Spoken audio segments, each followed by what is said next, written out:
Good evening, I'm Mark Kiesling. And I'm Julie Williams. And come July, Illinoisans will get some relief. The state decided to freeze the gas tax during the spring session. But the move is not sitting well with oil companies who are now suing the state. News 3's Danny Valle joins us live in the studio to explain. And Danny, what exactly is the issue here? Well, Mark, Julie, it's about the state requiring gas stations to put up these signs, reminding folks of the state's gas tax freeze scheduled to go into effect July 1st. But a new lawsuit right here argues that provision is unconstitutional and unfairly targets gas stations.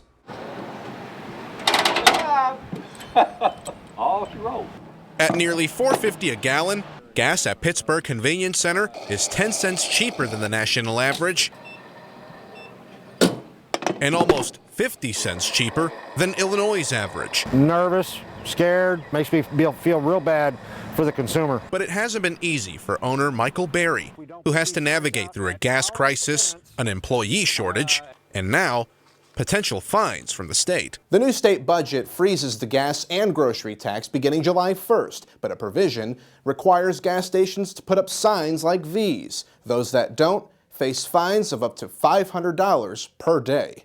A 16-page lawsuit filed in Sangamon County argues that provision is unconstitutional, undoubtedly political, and requires plaintiffs to choose between making a political statement on behalf of the state or face criminal penalties. But they're also going to charge us with a misdemeanor criminal charge, which could have an adverse effect on any licensing that we have, whether it be gaming, liquor, or what have you. Regardless of how the lawsuit plays out, Berry wants the state to make what he calls real impact. If they would just drop the fuel tax and the sales tax that's added on top of what we pay up there on the sign, that would reduce the price per gallon by close to $1. Numbers don't lie, 2 cents versus probably close to 75 cents.